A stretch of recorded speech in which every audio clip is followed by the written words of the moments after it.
When we buy food from healthy regenerative farmers, we win, the environment wins, the community, planet Earth wins. Maybe somehow Elon Musk would convince us that Mars wins too, which is awesome. The universe wins, right? Eventually, the food system's going to really go this way because it seems like as a species, you're a child and you're testing the boundaries and you're kind of breaking the rules a little bit and expanding and what can you do, and you get burned here and there a little bit. And I think if you take that same concept and put it more on a species level, it's almost like we're testing the borders of technology and what we could do to the earth. And we're getting to this point where we're realizing like we've got one world here and we're kind of destroying the thing in our behavior.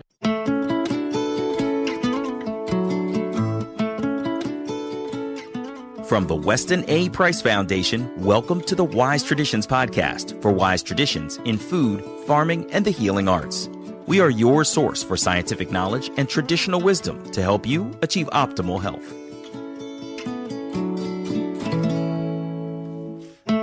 Hey, Hilda here. FarmMatch might sound like a dating app, but it's actually a really cool and user-friendly way to find local regenerative farms in your area. This is episode 380, and our guest today is Max Kane. Max is the CEO of FarmMatch. He is the author of 3 books on food and health, and he is the first and only person on the planet to bring affiliate marketing to local food. Today, Max explains the mission behind the idea of FarmMatch. It is to connect consumers to farms that are doing it right and providing local nutrient-dense food from regenerative farms. 9 years into it, Max shares insights about how he came up with the idea, what has surprised him most along the way, and how to get started with FarmMatch as a consumer. He also reminds us that this wise way of producing food and eating it is trending.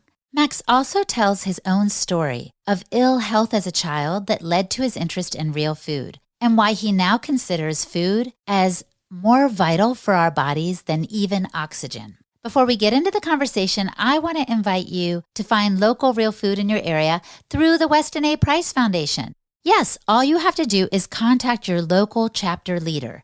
They are volunteers whose sole job is to help you find sources of real food in your area, the kind sold by farmers and at farmers markets. So go to westonaprice.org and click on the button on the homepage that says Find Food and Local Chapters. I'll even put a link in the show description to make it easier to do so. And thanks to sponsors Bubble MB. When ingredients matter, choose Bubble MB. Our skin is the body's largest organ, and what we put on it can end up absorbed into our bloodstream. Bubble MB's mission is to make clean products that you can feel safe with. No parabens, no artificial dyes, no xenoestrogens, nanoparticles, or artificial fragrances. Bubble MB offers the world's largest selection of USDA-certified organic deodorants as well. There is an option for every skin type and body chemistry. They also have organic facial care products with super simple and effective ingredients. There is so much that they have to offer. And if you have any questions, you can email the owner of the company directly at any time. So check them out. Go to bubblemb.com and use the code word WISE for 15% off at checkout. That's bubblemb.com and the code word WISE. This is Holistic Hilda, and you're listening to Wise Traditions. Welcome to Wise Traditions, Max. Hey, thank you, Hilda. Thanks for having me. I think FarmMatch is a genius idea. When I first heard of it, I signed on right away, and I felt like, oh my gosh, this is like Tinder for farmers and consumers. Is that true? Is that a good way to describe it? Man, it's funny you say that because when we originally launched about 10 years back, we had a lot of people asking us, is this a dating site? Is this a dating site? Like, can I date a farmer? But it's not a dating site. We match you up with farmers who produce the food you want. But yeah, I guess it could be called like a Tinder for farmers. But if you're looking for food instead of a date, then that would be an accurate description. It was cool because I was clicking around. I was saying I want, let's say, these vegetables. Actually, I'm not the huge vegetable eater, but this meat, this eggs, I want these products. And it showed me all the drop-off points in my area. And I was shocked. I live in a city by how many drop-off points there were. So you guys kind of got rolling strong out of the gate. Yeah, we did. When we originally launched back in 2012, we were built over the Google Maps API. And we tried to put the food system on a map. if you will, to give everyone this visual idea to let them know how close the food actually is to them. I mean, even though farmers may be out in the country, a lot of them nowadays are delivering into the metropolitan areas because they want to be able to sell direct and have that relationship with the end food eater. And a lot of people are really unaware of how much food is actually being delivered right in their backyard. I mean, most of us are aware of where the farmers markets are because we drive past them and we see there's lots of farms, there's traffic, there's people.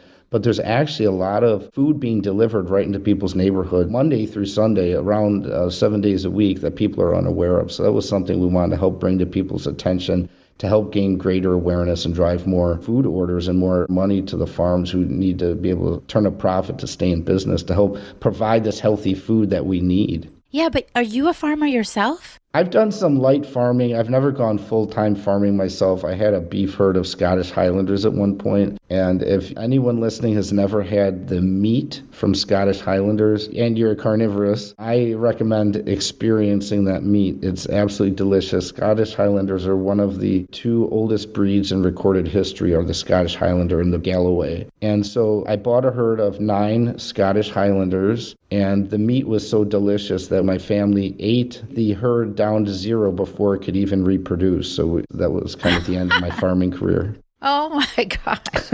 Your family was high on the hog, as they say, or high on the Highlander. High on the Highlander.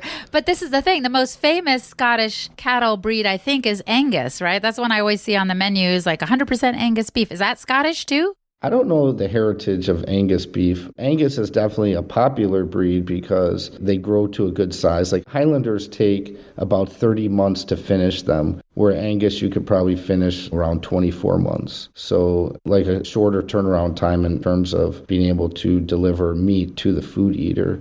So that's one of the reasons. And then Highlanders are also much smaller animals. They're not great for yield. They're amazing for quality. They're not great from yield. But I mean, there's nothing wrong with Angus whatsoever. If your animal's out on good, healthy, fresh pasture, being rotationally grazed, also with mobile shade is now one of the new standards in animal welfare that's important. We got to one point where we locked the animals in the barn all day, and now we're kind of locking them out in the pasture all day, which is fine. That's where they need to be. If we're going to fence them in, we need to give them the ability to have some shade so they're not exposed to the sun all day. Yeah, it's kind of like somebody in my band once told me, don't ever put the guitar where you wouldn't want to be because it's going to overheat. Don't leave it in a cold car. Don't leave it in a hot car. All the things. And so it's the same with the animals. Think about how you would want to be. You'd want to have water nearby, probably some shade, but you would like to be outside. Yeah. But let's go back to FarmMatch now because that's why I got you on. You've explained the vision of it. How does it work? We've alluded to a little bit, but talk to the newbie out there who's like, I've heard of it, but I don't know how it works. Sure. So we just talked about what FarmMatch was like when it first launched. And with any software company, you're always iterating and developing and rolling out and changing things. And what we found was that the map, it served really well, but we ended up leaving the mapping because we found that we wanted to make it a little bit easier and faster for kind of the newbie, like what you just talked about. So right now, when you come to our homepage, you got a simple zip code box like you might find on Zillow, and you punch in your zip code, and we start showing you different food providers, small-scale buying clubs, small-scale to mid-sized farms, all that are regenerative. We only work with regenerative farmers that are non-genetically modified and aren't using chemicals. And it shows you all the different locations in your area in a list form instead of a map form.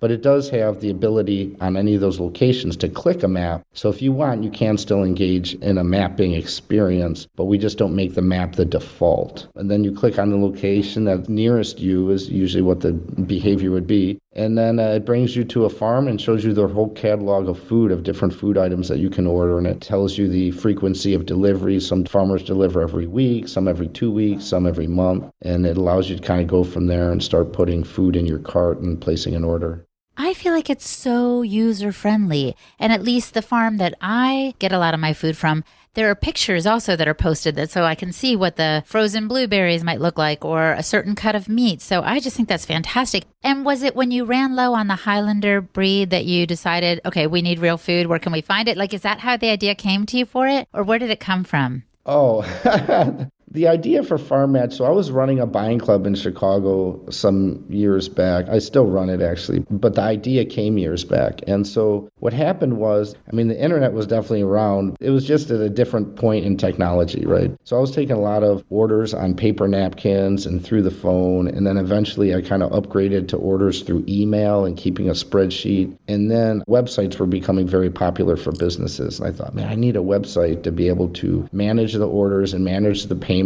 so I can leverage my time and not have all this administrative work. So I had a neighbor who was into web development build out a website for my buying club. And we eventually parted ways, but I had this vision of, if I had this problem, all these other people who run buying clubs have this problem, all these other farmers have this problem who want to sell direct. So I kind of set out with some friends of mine to solve this problem for not just my own buying club, but for all of the farmers and buying club managers in the entire country, so that software could be accessible to them at a reasonable price so they could leverage their time. Literally, when I had that first website built, my administrative time went down from 30 hours a week down to 1 hour a week. It was a 30-to-1 reduction. It was like the fountain of youth with regards of like time management or something like that. So I knew if I could solve that problem for myself, it would be like such a value add for all the other farmers and buying club managers.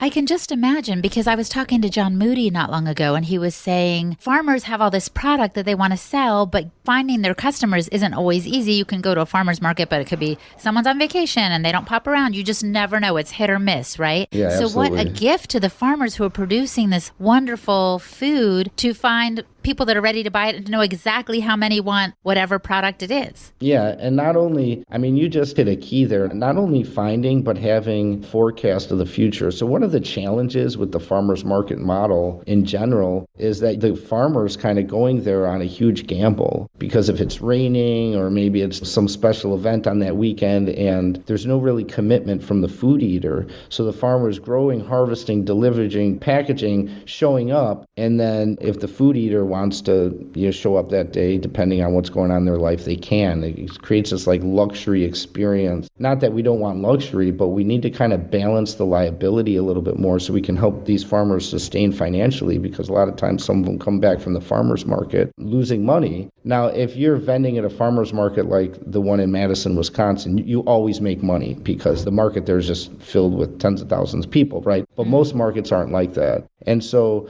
when you have an online system that allows you to take pre-orders, you're taking this pre-commitment. It's kind of like ordering a pizza. The pizza just doesn't show up and say, hey, do you want a pizza? You order it and then it shows up. So the farmer, when they make these deliveries to their drop locations, when they take pre-orders, they have that reassurance that all the food's spoken for, and many times it's already paid for, but even if they're going to collect money on the spot, it reduces the liability of the farmer tremendously and allows them to run more of a profitable business so they can stay in business for the long one, because ultimately we want these farmers who are producing this amazing food to stay in the business forever, because we have to continue to eat. We have like this selfish interest of we want healthy food so we can stay healthy, and we need you to produce it. So what can we do to help you stay in business? Well, this is one of the big things we could do with farmers is pre-order online and help give them the security they need to run their business. Now, another big issue that you mentioned about is marketing and driving traffic to farms.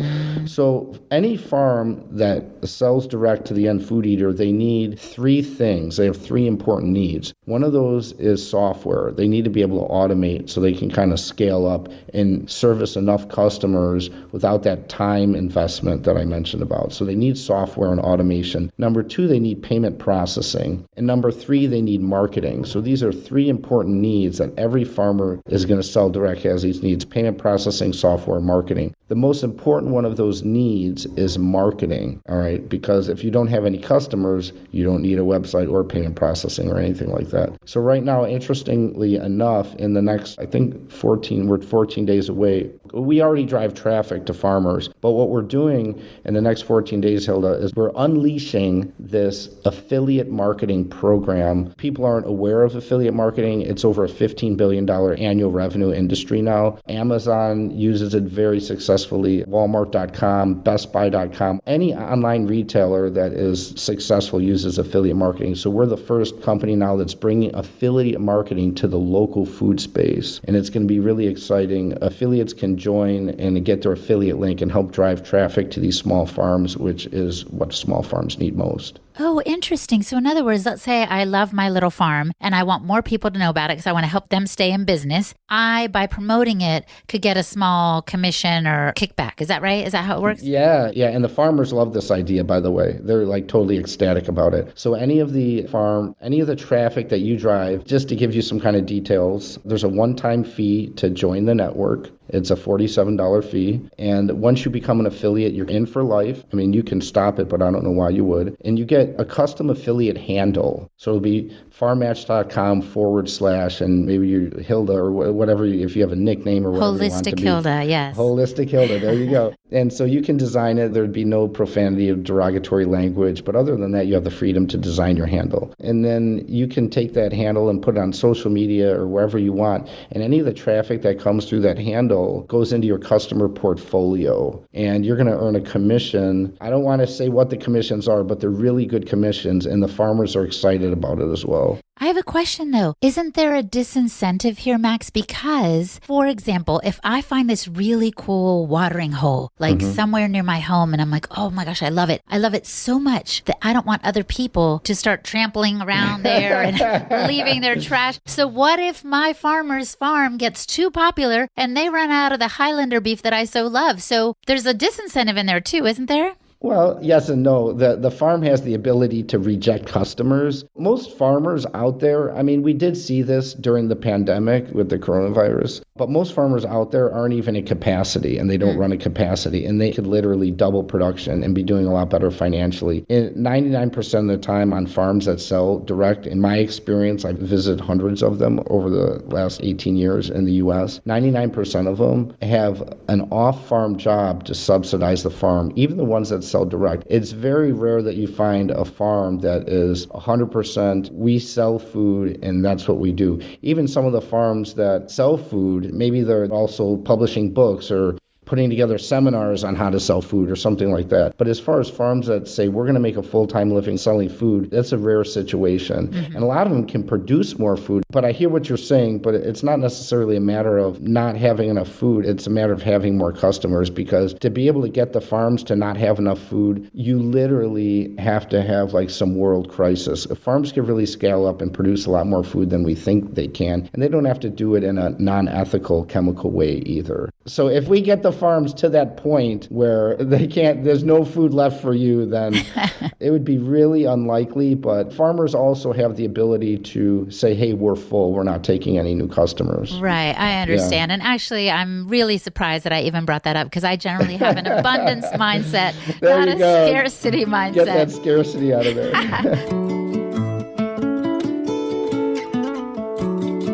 Coming up, Max shares what has surprised him most in his 9 years of running FarmMatch. He also tells his own story of an aha moment in the Walgreens pharmacy drive-thru. You're listening to the Wise Traditions podcast from the Weston A. Price Foundation. We pause now to recognize our sponsors. Upgraded formulas.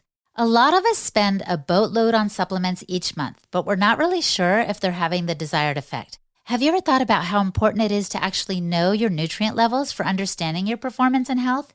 And wouldn't it be great if you also knew how much your body was actually absorbing or not absorbing, and whether you have too much of a certain mineral or nutrient in your system? Well, I'm excited to say that now we have the chance to accurately test all of this and therefore gain confidence about what the body needs to optimize health. I'm talking about Upgraded Formula's Upgraded Hair Test Kit and the consultation that comes with it. Upgraded Formula also sells minerals which absorb really, really well, so that you can vanquish any of those hidden deficiencies that are affecting your thyroid function, adrenal performance, and so much more. I just got my hair test kit, and I will be shipping my sample in today for analysis. I cannot wait to talk to their certified professionals to analyze my results.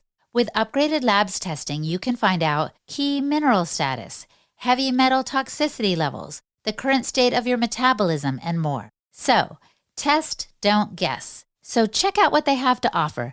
Get the test and consultation at upgradedformulas.com and save 20% on your first purchase with the code WISE at checkout.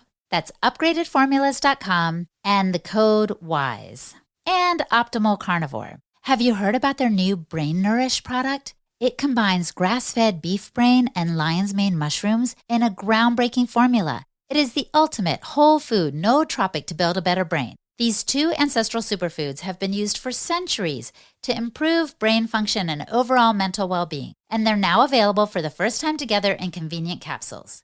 Studies have shown that both ingredients are remarkable at improving cognition and brain health, both in the short and the long term. They are guaranteed to have your brain firing on all cylinders for supreme focus, elevated mood, improved memory, greater clarity, and enhanced creativity. And there are more benefits still for health, vitality, and longevity thanks to the highly nutritious superfood ingredients.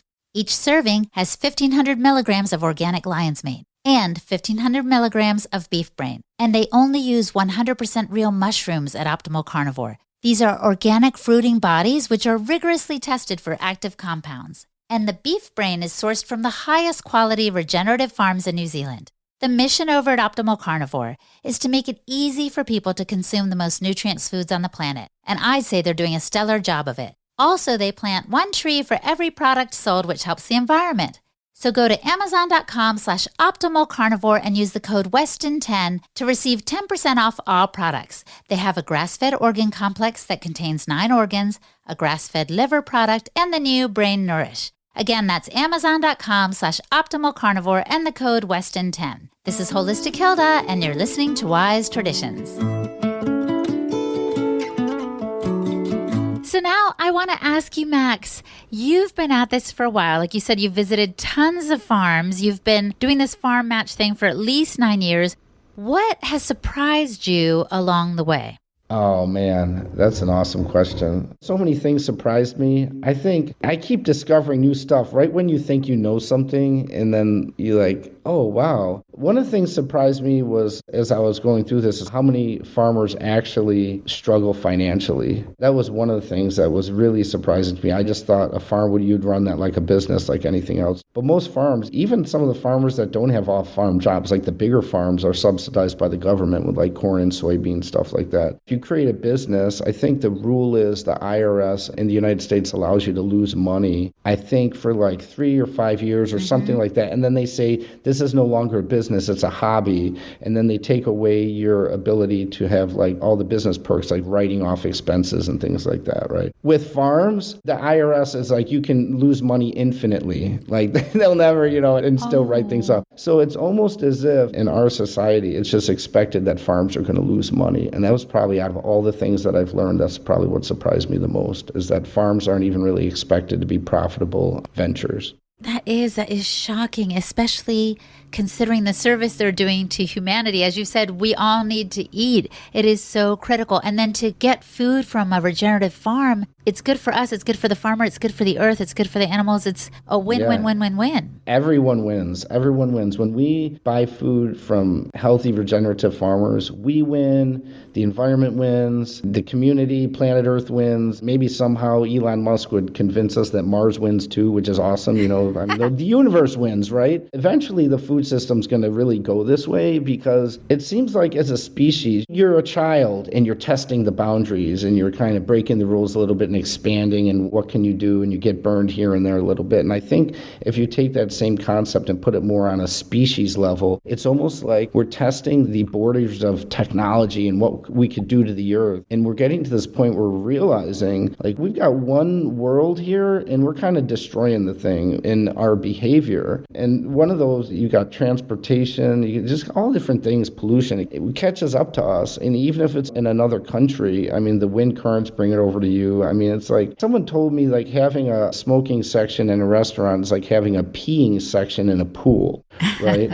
So pollution, poor farming practices, all these things that pollute the environment catch up to us. So eventually, whether we like it or not a lot of us are aware how the role that nutrition and food plays in our own health. And with autoimmune disease and cancer, just all these things that continue to increase. And some of us are kind of like the ostrich with your head in the ground in total denial. That's how some of us are. And some of us aren't even informed. We haven't even been given the information. Hey, food's really important. Some of us just aren't given the information. So everyone's on their own journey. But at some point, everyone's journey kind of leads to the same place. At least that's what I would hope to think. Because the truth is just the truth. I mean, you can debate it, argue about it. Everyone has their opinion. But the truth is that the food we eat has probably one of the biggest impacts on our health at all. So the future food system will be small regenerative farms because we all have an interest in that. We want to survive as a species, and that's the best model for the food system. So I love it. And I love your goal, Max, of generating $1 billion of revenue for small farms. That is FarmMatch's stated goal. Why is that? I mean, you've kind of alluded to it just now, but what's the drive behind it? We want to build a better world. I mean, I have 4 children. I realize I'm going to die at some point, and I think, well, what kind of a world am I going to leave to my children? Or not just my children, but the next generation. I mean, I've heard the idea that wherever you go, a hotel room or wherever, to leave it in a better state than you got it. And that's just a good way to live as a human being. So if you take that idea and put it kind of like on a global view, and you start asking, what's the meaning of my life? I'm going to die at some point. What am I going to do while I'm here? What positive impact can I make? What am I going to be remembered by? You start thinking about these things. So for me, when I went through that process, seeing that I had these health challenges when I was younger that was solved with food and diet and lifestyle, I arrived at the conclusion that for me, my mission, why I'm here on life, was to get people to make better, healthier decisions in their life, particularly with food, but all healthy decisions, whether it's exercise or diet or sleeping. And so you have to set a goal, right? If you're going to set a goal, you have to be specific about it. Otherwise, it's vague. I haven't checked recently. I'm somewhere in the $40 to $50 million range for money that we've driven to small-scale farms. And before I die, my goal is I want to drive over $1 billion to small-scale farms. Now, right now, Hilda, we spend $1.8 trillion, $1.8 trillion on food in the U.S. alone. Every year. It's ongoing. We don't have to go see the new latest Hollywood movie. We have to eat, right? So this is a mandated thing by the forces of the universe, right? So if you take $1.8 trillion and you stack up $1 bills, and you stack up $1 bills, that stack of $1 bills, 1.8 trillion, it's going to measure 17 times the diameter of planet Earth. And we spend right now, I think it's close to $30 billion a year to encourage people like you and me and the children of the earth is spent to encourage us to make unhealthy decisions for ourselves, particularly on dietary decisions. And so we need to combat, I don't know if combat's the right word, but it's the word that's coming to mind right now, but we need to combat this situation with education. And we also have to put money behind it. We have to really walk the walk with our money. So every dollar, the way I think about it is every dollar is a ballot, and you can look at what kind of food system you're voting for. And if you're unclear, you can check your credit card statement or your check register, and you can see what kind of food system you're voting for. And the food system that is going to help planet Earth sustain in the long run, generation after generation, is going to be a localized, decentralized, regenerative food system. And at the base of that are going to be small to mid-sized independent regenerative farms. And the food system of the future, the farmers are going to be celebrities, and they're going to be very well off financially. They're not going to be driving the beater vehicles that you're not sure if it's going to start or not. And the medical system is going to kind of go in the direction where they're going to not have as much money, which is good. I mean, ultimately, isn't our goal just not have the medical system at all? Because then that means we're not sick. And of course, emergencies happen, you fall and get hurt and you break your bone.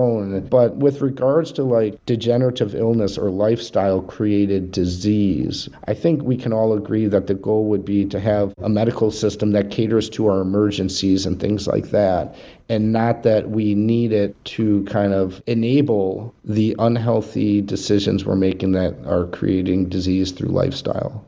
You brought up so many good points, Max. I mean, you're right. Every dollar we spend and invest in food that nourishes us well is a dollar that's not going to, number one, the snack companies, Dorito, Pringles, all that stuff, but it's also an investment in our health and the health of the planet and future generations. I love it so much. But I want to go back to one thing you were saying. You said that as a child or as a young person, you had health issues that were reversed or perhaps even cured, you might say, by real food. Can you tell us a little bit about that? Sure. 45 years old now. I grew up in Chicago, and at the age of 10, I started experiencing this terrible abdominal pain. Like my whole abdominal cavity was just inflamed with pain. It felt like there was a fire inside of me. And there were some points where I was hunched over, clutched in the fetal position, sometimes for 3 days straight, just in unbearable pain. At the time, my parents were being divorced, and so the doctors who I went to see, they thought it was some kind of emotional stress from coming up in a challenged family situation. And eventually they scoped me, so they went up me and down me with cameras, and they found over, I think it was 33 ulcers in my small intestines. So the upper portion of my small intestines, duodenum, was ulcerated all the way through, and they diagnosed me with degenerative Crohn's disease. I was also extremely emaciated. I had anemic, pale skin because I had low iron in my blood. I was like borderline psoriasis, so I had really dry, scaly skin, and borderline arthritis as well. But I was never officially diagnosed with either of those autoimmune problems. And so this was about 10 years old. And so I went through the allopathic medical paradigm of drugs and surgery for 10 years, and nothing really helped. I mean, they propped me up and kept me alive, and totally respectful and thankful for that. But there was never really much encouragement toward my lifestyle and what action I could take toward changing lifestyle behaviors I could be contributing to the problem. And so in my early 20s, I had this crazy moment where a friend of mine, he was a committed, I don't like to use the word addiction because I think it's very disempowering. He was a committed heroin user. And I was kind of telling him, you don't have to use this heroin. You could turn your life around and you could take responsibility and take control and all. And so I was on the way to, this was in Brookfield, Illinois, just outside of Chicago on Plainfield Road. I was going through the drive-through at Walgreens to fill my prescription. I go there every month. And there's something, Hilda, just like went through my head where I was like, dude, Walgreens is like my dope dealer. Like, I'm the drug user here. And all of a sudden, like, I don't even know how to explain it, but it was almost like instantly, like, pow, right through my head. All these sound bites of all the advice that I was giving my friend kind of came right back at me, like this man in the mirror kind of moment. And I was like, man, I need to take responsibility for I'm going to the doctor saying, what can you do for me? What can you do for me? What can you do for me? And I'm not asking, what can I do for myself? And it was like this total empowering moment, this aha moment. Tony Robbins would call it a breakthrough or something like that. And so I started like reading books and attending lectures. I mean, if you're interested in what you can do for your health, there's a whole world out there waiting to want to teach you and cater to you and stuff. So I remember walking into Whole Foods for the first time, learning about organic food and just looking at their community board and going to natural health food stores and attending seminars and workshops. I remember the first Weston A. Price Foundation Wise Traditions conference I went to. And I changed my diet. I totally revamped my lifestyle. I ended up leaving Chicago just to get into a smaller community where there's less pollution. That isn't always the case when you move into the country, though, so you got to be aware of where you're going. Because in the country, if they're using a lot of pesticides, sometimes that's often worse than the city. So you can get really sick from that. So I found a small kind of organic-minded community where I can get fresher air and be closer to my food source and exercise regularly and get good sleep. And I totally just like overhauled my lifestyle to make all these decisions that promote health and cause health. Often we talk about the cause of disease, but what's the cause of health? I wanted to cause health. And so that's what I did. And it's been 18 years. I've been totally off medication. At my heaviest point, I put on over 80 pounds of athletic weight. I trimmed down a little bit. And I'm in excellent physical shape, living medication-free, supplement-free. I mean, I just eat food. I don't even take supplements either. So old-fashioned, Max. Yeah, but you know what? It works. It works, Hilda. And I know. The way I kind of think about it is like, there's all these like miracle cures and pills out there. And I just kind of grind out these like fundamentals of health, of sleeping, sunshine, exercise, diet. I just grind those out. And anyone who really gets into that, you realize that in itself is a full-time job. There's not even like time left over to be researching some of these miracle cures. So oh, you're right. I just take what's been proven since the beginning of recorded history. Early to bed, early to rise. You know, we have all these old sayings, let your food be your medicine. Yes. And there's wisdom behind that, right? So I just go with what's been working for the past however many millenniums since we've been recording history. And one of those things is diet, and it's really important. So. Absolutely. Of course, you're talking to somebody who really appreciates the wisdom of what has worked for millennia, as you said. People who've been thriving, who didn't have a lot of pills, allopathic allopathic prescribed pills or supplements. They were just eating and living in such a way that it was nurturing or causing health, which I love. So now I want to ask you the question I like to pose at the end here, Max. If the listener could just do one thing to improve their health or to cause health, like you like to say, what would you recommend that they do? You got to revamp your diet. Diet is so important. I mean, I would debate on stage with anyone on planet Earth that diet is the number one greatest influence on our health, even more than oxygen. I had this one guy say, you can go without eating for a few days, but you can't go without air. And that's true, but oxygen, it does fuel our body constantly, but it doesn't build our body. Mr. Olympia doesn't do breathing exercise to get all these muscles, right? So it's not an actual building block, but oxygen is important, right? But food is the most important. So if you want to do one thing to better your health, connect with local regenerative farms in your area and make a commitment to continue eating that way. And Hilda, I eat bananas and they're not local, but if we could at least take 50% of our diet and localize it, or even more, what an amazing world we would have. There was one point where I think this was 15 years back, we were tracking our budgeting, and Hilda, at that point, 75% of our money that we had for our family, 75% was going toward our food budget. 75%. So we were buying clothes secondhand. I think we had a $3,000 vehicle at the time. But if you looked into our refrigerator, you'd be like, wow, these guys got to be making $500,000 a year to be able to afford all this food. And healthy food is more expensive, but it's worth it. It's worth the investment. Think about it as an investment in your life and your well-being and your longevity and reducing the likelihood that you're going to get disease. Healthy food isn't just health now. It's time with your grandchildren so you can keep up with them and run without joint pain when you're in your 70s and 80s. So that would be it. It would be overhaul your diet, eat as healthy as possible from regenerative farms in your own community. Max, beautiful words of advice. We would all do well to heed them. I know this is how I want to live. This is the future I want to see, is good health for me, the generations to come, the planet, the whole shebang. So thank you for the work you're doing at FarmMatch. We'll put all the links in the show description so folks can find you and get started with connecting with local farms. Thank you once again. You're welcome, Hilda. Thanks for having me. And thank you for the awesome work that you guys do as well. Our guest today was Max Kane. Visit his website, farmmatch.com, to find local food near you from farms that are doing it right. And I'm Hilda Labrador, the host and producer of the Wise Traditions podcast for the Weston A. Price Foundation. Check my website out too. It's holistichilda.com. And now for a recent review from Apple Podcasts. Middle Path, Please Relax says it's sadly misinforming. I approached this podcast open-minded, knowing that I could pull good info from it even if I didn't agree with some of the hosts' and guests' viewpoints. I tried this, but the misinformation was sadly too prevalent to filter through. I'm sure many who share some of these conspiratorial beliefs will look past the lack of science and information provided, given that their bias is already being confirmed and validated by opinions. But I do hope that the people new to this podcast and ways of thinking will take it all in with a grain of salt, think critically, etc. Yes to raw milk and nutrient-dense food. No to losing your mind over EMF fear and vaccine conspiracy theories. Middle path, please relax. I agree with you. We definitely don't want to give in to fear over EMFs or vaccine conspiracies, and we want everyone listening to come with an open mind, but to think critically and to take everything with a grain of salt, certainly. So thank you for your review. If you too would like to leave us a review, just go to Apple Podcasts, click on Ratings and Reviews, and give us as many or as few stars as you'd like. Tell us what you think honestly and openly, just like Middle Path Please Relax did. And thank you so much in advance, and thank you for listening. Stay well, my friend. And remember, all shall be well, and all shall be well, and all manner of things shall be well. On behalf of the Weston A. Price Foundation, thanks for listening. We have many free resources to support you on your health journey. Visit westonaprice.org to find podcasts, articles, videos, and more. You can also find a local chapter near you for help in finding sources of great food. We invite you to support the Foundation's mission of education, research, and activism by becoming a member. Thanks again, and take care.